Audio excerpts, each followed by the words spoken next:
নমস্কার বন্ধুরা, হেনাস ডায়েরিতে আপনাদের সকলকে স্বাগত জানাই। আজকে সোমবার আর এখন সকাল 6টা মতো বাজে। আর আমি এই সকালবেলা ঘুম থেকে উঠে এখন এই জানলাগুলোকে একটু খুলে নিচ্ছিলাম, কারণ আমার মেয়ে একটু পরে স্কুল যাবে, তাই তার আগে একটু জানলা দরজাগুলো খুলে নিই। আর বাড়িটা দেখুন কি সুন্দর কুয়াশা হয়ে রয়েছে, এত ভালো লাগছে। আর হালকা হালকা ঠান্ডা, বেশ ভালো লাগে। জানলা খুললেই এই যে একটা ঠান্ডা হাওয়া ছাড়ে, এটা খুব ভালো লাগে ঠিকই, কিন্তু আমার একটুতেই ঠান্ডা লেগে যায়, যার জন্যে আমি বেশিক্ষণ ঠান্ডাতে দাঁড়িয়ে থাকতেও পারি না, কিন্তু আবার ভালোও লাগে। আর এই সকালবেলা এই যে চারিদিক নিস্তব্ধ হয়ে রয়েছে, শুধুমাত্র এই পাখির আওয়াজ আর এই গাছপালা নড়ছে, কলে জল চলে এসেছে সেইটার আওয়াজ, এত ভালো লাগে। তাই কিছুক্ষণ চুপ করে এখানে দাঁড়িয়ে একটুখানি দেখে উপভোগও করা যায়, তাই একটুখানি দাঁড়িয়ে দেখে নিলাম। এবার নিচে যাব, তাহলে চলুন এবার আমরা নিচে যাই। নিচে গিয়ে এবার আমি একটু ব্রাশ করা হয়নি, ব্রাশ করব, মেয়েকে ব্রাশ করতে দেবো, তারপরে টিফিন করব, কিছু কিছু কাজ বাকি আছে সেগুলো করব। তাহলে চলুন যাই। এখন আমি এই রান্নাঘরে এসে গেছি, আর এখনই একটুখানি কেটলিতে জল বসিয়েছি, কারণ আমার শীতকালে একটুখানি গরম জল খাবার অভ্যেস আছে।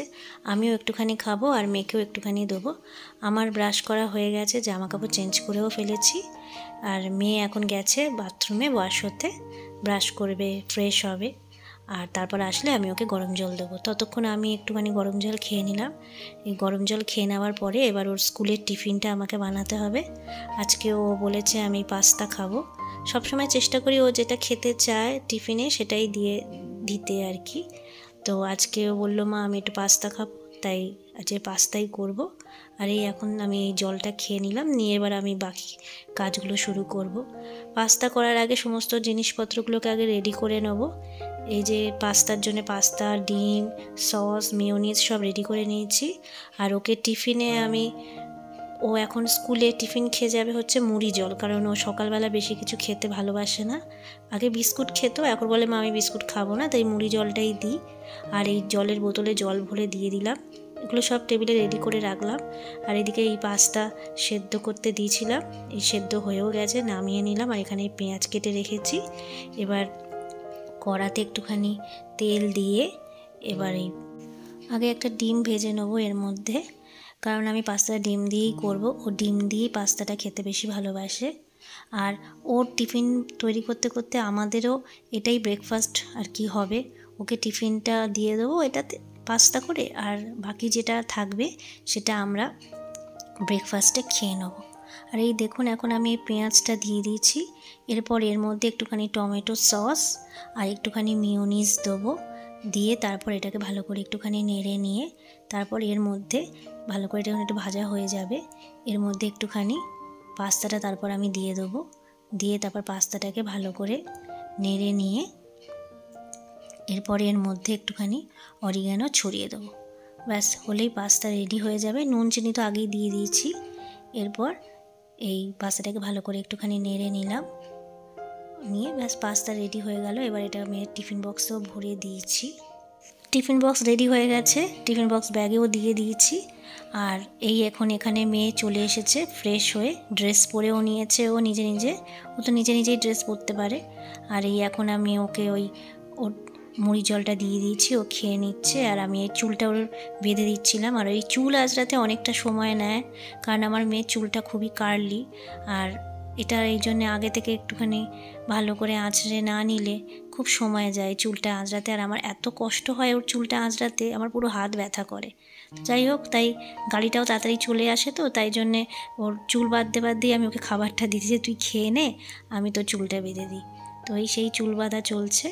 এটা হয়ে গেলেই ব্যাস ও মোটামুটি রেডি হয়ে যাবে। আই কার্ডগুলো পরিয়ে দেবো।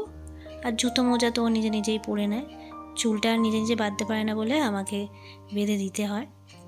ব্যাস ও রেডি হয়ে গেছে। আর এখন একটু ঠান্ডা বলে এখন সোয়েটারও পরে যেতে হচ্ছে। আর এই যে কার্ডটা দেখছেন, এই কার্ডটা ও নিজের হাতে তৈরি করেছে ওর বন্ধুকে দেবে বলে, তাই ও সেটা নিয়ে বেরোলো।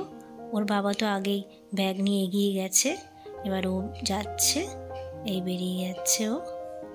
ব্যাস এবার ওই চলে গেলে এবার বাকি যে কাজগুলো আছে সেগুলো করব। আমি বিছানাটা তোলা হয়নি বলে আগে ওপরে চলে এলাম, এসে আগে বেডরুমের বিছানাটা তুলে নিচ্ছি। বিছানাটাকে একটুখানি চাদরটাকে একটু চেঞ্জ করে দিলাম, দিয়ে এবার এই বালিশগুলোকে ভালো করে গুছিয়ে নিয়ে বিছানাটাকে একটুখানি ঝেড়ে নেবো। এখনও আমরা কম্বলটাকে বার করিনি, এখন আমি চাদরই গায়ে দিচ্ছি। আসলে কম্বলটা বার করে ওর মধ্যে কভারটা পরাতে হবে, তো আর এই কম্বলে কভার পরানো আমার কাছে খুব মুশকিল হয়ে যায়। তাই এই চাদর আর এই ছোটো যে একটা কম্বল, এটা মেয়েরই কম্বল। এবার এই বিছানাটা গুছিয়ে নিয়ে বিছানাটাকে একটু ঝাঁটা দিয়ে নেবো, কারণ একটু তাহলে বেশ সুন্দর টান টান হয়ে থাকে, বিছানাটা ভালো লাগে। আর এদিকে এই যে ময়লা যে কাপড়গুলো ছিল, মানে বাসি যে জামা কাপড়গুলো ছিল সেগুলো। আর এদিকে দেখুন পাখিরা কীরকম আমার ব্যালকনিতে পুরো পটি করে রেখে দিয়েছে। খুব পায়রা বসে আমার ব্যালকনিতে, আর এখানে এসে ওরা এরকম পটি করবে। আর এই ওয়াশিং মেশিনে গত রাতে আমি জামা কাপড় দিয়েছিলাম, জামা কাপড় বলতে ওই সোফার কভারগুলো একটুখানি কাচতে দিয়ে দিয়েছিলাম, তো সেগুলো এখন বার করে নিচ্ছি। নিয়ে বাকি যে জামা কাপড়গুলো আছে, মানে বাসি জামাগুলো, মেয়ের কিছু টুকিটাকি জামা, আমার হাজব্যান্ডের জামা প্যান্ট, এগুলো সব কিছু দিয়ে আবার একটুখানি ওয়াশিং মেশিনটা চালিয়ে দেবো। তো আগে ওইগুলো ভরে রাখলাম, আবার একটু পরে এসে ওয়াশিং মেশিনটা পাম্পটা চালিয়ে নিয়ে তারপর জলটা দিয়ে দেবো, ভরতে দিয়ে দেবো, তারপর এসে ওয়াশিং মেশিনটা চালিয়ে দেবো। সেদিককার এই কাজগুলো হয়ে গেল। এবার গিয়ে ব্যালকনিতে গাছের জলগুলোকেও একটু দিয়ে দিতে হবে। শীতকালে গাছে জল একটু বেশিই লাগে দেখি, গরমকালে সাধারণত বেশি লাগে, কিন্তু আমি দেখছি শীতকালেও জল একটু শুকনো শুকনো হয়ে যায়। তো আমাদের যেমন স্কিন ড্রাই হয়ে যায়, গাছগুলোও কেমন যেন একটু শুকনো শুকনো লাগে, একটু জল দিলে ওরাও একটু ফ্রেশ থাকে। তাই একটু গাছে একটু ব্যালকনি গাছগুলোকে জল আমি এই সকালবেলার দিকে দিয়ে দিই, আর বিকেলবেলাতে ছাদের গাছে জলগুলো দিই। আর এখন এই যে দেখুন আমি জল দিচ্ছি, এই জলটা দিতে গিয়ে আবার একটুখানি জল বাইরেও পড়ে গেল, সেটাকেও আবার মুছতে হবে। আর এই সব জল দিয়ে নিয়ে তারপরে একবার রান্নার কাজে যাব। আর এখানে আমার একটা সুন্দর একটা রেন লিলি হয়েছে। রেন লিলি ফুলগুলো অনেক ধরনের কালারের হয়, আমার কাছে হলুদ রঙের রয়েছে। এই যে দেখুন কি সুন্দর, এই গাছটা আপনি যতবারই কেটে দেন না কেন ততবারই এই গাছটা হবে। আর এইটা হচ্ছে এর সিডটা, এই সিডগুলো যেখানে যেখানে পড়বে সেখানেই এই গাছটা হয়ে যাবে। আর এত ভরে যায়, জঙ্গল হয়ে যায় এই গাছটা, খুব খুব সুন্দর লাগেও দেখতে। অনেক ধরনের কালার আছে, আমার কাছে এই হলুদ কালারটাই রয়েছে, পিঙ্ক কালারেরও হয় এই কালারটা। যাই, এটা খুব সুন্দর লাগে দেখতে। যাই হোক, চলুন এবার নিচে যাই, নিচে গিয়ে এবার রান্নার প্রিপারেশান করি। এই এখন আমি নিচে চলে এলাম। নিচে এসে আগে প্রথমে মাছটাকে একটু বার করে রাখছি। আজকে আমি একটু মোরলা মাছ দিয়ে একটু চচ্চড়ি মতো করব, তাই আগে ফ্রিজ থেকে মোরলা মাছটা বার করে রাখলাম। কারণ এই বরফটা যতক্ষণ না কাটবে ততক্ষণ আমি মাছে হাত দিতে পারবো না, মাছ তো পুরো বরফ হয়ে শক্ত হয়ে গেছে। তো সেই জন্যে আগে এই মাছটাকে আগে বার করে রেখে জল দিয়ে ভিজিয়ে রাখবো। আর ততক্ষণ এখানে বরফটা যতক্ষণ কেটে যাবে ততক্ষণ আমি সবজিগুলোকে বার করে নিয়ে একটু কেটে রাখবো। আজকে ভাবছি শীতের সবজি দিয়ে আর কি একটু চচ্চড়ি মতো করব, শিম আলু বেগুন আর এই মোরলা মাছ দিয়ে একটু চচ্চড়ি করব, আর একটুখানি ডাল বসাবো।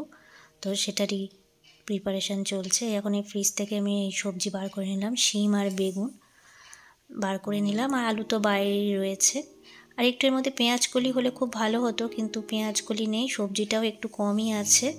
আমাদের একটু বাজার করতে যাওয়া হয়নি, আবার একটু বাজার করতে যেতে হবে, তবে গিয়ে আর একটু। এখন তো শীতকালে সবজিগুলো খুব ফ্রেশ পাওয়া যায়, খুব ভালোও লাগে শীতকালে। এই এখন আর বেগুনগুলো অবশ্য খুব পোকা পাওয়া যাচ্ছে। আমি যতগুলো বেগুন কিনেছি এখনও অবধি কিছু না, মানে প্রত্যেকটা বেগুনই যখনই কাটতে যাই আমি একটা করে বেগুন মানে পোকা পাই। এটা এত বিরক্ত লাগে যে কী বলবো। বাইরে থেকে একদম ফ্রেশ মনে হয়, দেখে বোঝাই যায় না যে এর মধ্যে পোকা আছে, কিন্তু এই দেখুন আবার এখানেও একটুখানি একটা কালো মতো একটু পোকা মতো। আর এই পোকা বাদ দিতে দিতে বেগুন তো মনে হয় অর্ধেক বাদ হয়ে যাবে। তো যাই হোক, এই বেগুনগুলোকে আমি একটু স্লাইস করে কেটে নিচ্ছি। বেগুন শিম আর ওই আলু দিয়েই চচ্চড়ি মতো করব, আর একটু ডাল করব। আগে এইসব আমি খেতাম না সবজি, এখন বিয়ে হয়ে যাওয়ার পরে এখন সব রকম সবজি নিজেও খাই, মেয়েকেও খাওয়াতে হয়। আগে ভাবতাম যে ছোটোবেলায় এইসব সবজিগুলোকে আমার মা কত কষ্ট করে খাওয়াতো, কিছুতেই খাবো না এইসব সবজি। আর এখন বড় হয়ে গেলে সমস্ত মানে মায়ের মতোই আমরা বিহেভ করতে থাকি, যে সবজি খেতে হবে, ভেজিটেবলস না খেলে হবে না। আর এই এখন আলুটাকে কেটে নিচ্ছি, আর ওদিকে গ্যাসে আমি ভাত আর ডাল বসিয়ে দিয়েছি, সেটার আর আপনাদের ভিডিওটা দেখালাম না, কারণ ভিডিওটা অনেক লম্বা হয়ে যায় তো। আর এই আলুগুলোকে কেটে নিয়ে এবার এটাকে ভালো করে ফ্রেশ করে ধুয়ে নিয়ে এরপর আমি রান্নাটা বসিয়ে দেবো। ততক্ষণ মাছের বরফটাও কেটে যাবে। আর এই রেডি করে আমি সব কিছু হাতের কাছে আগে রেডি করে রাখলাম, তারপর আমি এই ব্রেকফাস্টটা সেরে নেব, নিয়ে তারপর রান্না বসাবো। ততক্ষণ আশা রাখি মাছটাও একটুখানি হয়ে যাবে। আজকে এইটাই রান্না আজকে দুপুরবেলাতে। আজকে বেশি শীতকালে আমার আবার খুব একটা বেশি রান্না করতে ইচ্ছে হয় না, এত ঠান্ডা লাগে আমার। শীতকালে আসলে আমি খুব শীত কাতুরে হয়ে পড়ি, আর মানে আমার জলেও যেন হাত দিতে আমার যেন খুব কষ্ট হয়। তো যাই হোক, তাই এই সবজিগুলোকে ধুয়ে আমি রেখে দিলাম, নিয়ে এবার আমি একটু ব্রেকফাস্টটা করতে বসে গেছি। ওই পাস্তাটাই আর কি খাচ্ছি মেয়ের জন্য একটু। আর এই পাস্তা এখন দেখুন, এখন গরম গরম খাওয়া হয়নি তো, ঠান্ডা হয়ে গেছে। ঠান্ডা হয়ে গেলে কেমন যেন একটা শক্ত মনে হয়। শীতকালে এই খাবার ঠান্ডা হয়ে গেলে আবার খেতে ভালো লাগে না, কিন্তু আমার কিছু করার ছিল না সেই মুহূর্তে, খাওয়ার প্রবলেম ছিল, কারণ এতগুলো কাজ বাকি রেখে আবার খাওয়া যায় না।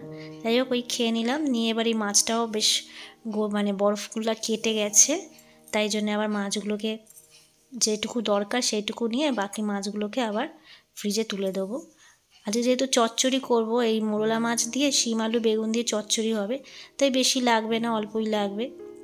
আর আমরা তো খাবো মাত্র 3 জন, তাই আমাদের 3 জনের একদম খুব বেশি লাগেও না, অল্পের মধ্যে হয়ে যায়। তাই আগে এই মাছের মধ্যে একটুখানি হলুদ আর নুন দিয়ে আগে ভালো করে মাখিয়ে নিয়ে একটুখানি ভেজে নেব, নিয়ে তারপর রান্না শুরু করব। আমি আবার এই মোরলা মাছ শুধু ডাল দিয়েও, মানে ভাত ডাল আর মোরলা মাছ হলেও আমার খাওয়া হয়ে যায়। মেয়েও এইরকম খেতে পছন্দ করে। কখনো মোরলা মাছের ঝাল করি। আর এখন যেহেতু এই শীতকালে সবজি খুব ভালো পাওয়া যায়, তাই জন্য এই সবজি দিয়ে মোরলা মাছের ঝাল মানে চচ্চড়ি মতো করলেও খেতে খুব ভালো লাগে। একটু বড়িও দিয়ে দিলে খুব টেস্টি হয়। তো যাই, সেটাই করছি আর কি। তবে বড়ি নেই আজকে, আর বড়ি নেই, যেটুকু আছে যা আছে সেটা দিয়ে করব। এই মোরলা মাছগুলোকে একটুখানি ভালো করে ভেজে নিয়ে এই তুলে রেখে দিয়েছি। দিয়ে এরপর এর মধ্যে কড়াতে একটুখানি 5 ফোড়ন দিয়ে ওই কড়াতেই একটু কাঁচা লঙ্কা দিয়ে দিলাম। তারপর একটুখানি ভালো করে, বেশি ঝাল দিতে পারি না মেয়ের জন্যে, কারণ মেয়ে বেশি ঝাল খেতে পারবে না, তাই জন্যে আর দেওয়া হয় না বেশি ঝাল। এই তরকারিটা সবজিগুলো কেটে রেখেছিলাম সেগুলো দিয়ে দিলাম, দিয়ে এবার একটুখানি ভালো করে নাড়িয়ে নিয়ে এরপর কিছুক্ষণ চাপা দিয়ে রেখে দেবো। একটু ভাজা হয়ে গেলে এবার বাকি সব মশলাগুলো দিয়ে হলুদ, লঙ্কার গুঁড়ো, একটুখানি নুন, ধনে গুঁড়ো, জিরে গুঁড়ো দিয়ে একটুখানি মশলাগুলোকে নিয়েও একটুখানি ভালো করে ভেজে নিতে হবে। এরপরে এই ভালো করে ভেজে নেওয়ার পরে এরপর এর মধ্যে একটু জল দিয়ে দেবো। এটা আমি খুব একটা মাখা মাখা করব না, আমি একটুখানি ঝোলঝোলই রাখবো, কারণ ঝোলটা না টেনে যায়। মাছ যেই দেবো কিছুক্ষণ পরে দেখবো ঝোলটা প্রায় একটু টেনে গেছে। এবার একটু ঝোল ঝোল না রাখলে একদম শুকিয়ে গেলে আবার খেতে ভালো লাগে না। আর এই বারবার খাবার গরম করলেও, কারণ এই এখন যে রান্না করছি যে যখন খাবো তখন আবার সেটা ঠান্ডা হয়ে যাবে, তখন আবার একটু গরম করতে হবে। সেই যখন গরম করতে যাবো তখন আবার জলটা একটুখানি টেনে যাবে, তাই জন্য আমি একটুখানি ঝোলঝোলই রাখবো। এরপর এর মধ্যে এই মাছটা দিয়ে দিয়েছি, দিয়ে ব্যাস এই যে দেখুন এরকম ঝোল মতো রেখে আমি গ্যাসটা বন্ধ করে দেবো ঢাকা দিয়ে। আর মেয়েরও আসার সময় হয়ে গেছে। মাম্মা মোটামুটি এই 11:30-12টার সময় চলে এসেছে। এখন এই স্নান করে ও এই ঘুরে বেড়াচ্ছে। আমারও স্নান হয়ে গেছে, পুজো হয়ে গেছে, আমি একটুখানি বসে টিভি দেখছি। এরপর আমরা দুজনে মিলে খেয়ে নেব। তাহলে বন্ধুরা, আজকে সকাল থেকে দুপুর অবধি আমি কি করি সেই ভিডিওটাই আপনাদের সাথে শেয়ার করলাম। আর এই এখন দেখুন আমরা এই খেতে বসে গেছি। তাহলে ভিডিওটা আমি এখানেই শেষ করছি। আপনাদের যদি আমার ভিডিও ভালো লেগে থাকে তাহলে প্লিজ একটা লাইক, শেয়ার এবং সাবস্ক্রাইব করে দেবেন। Thank you.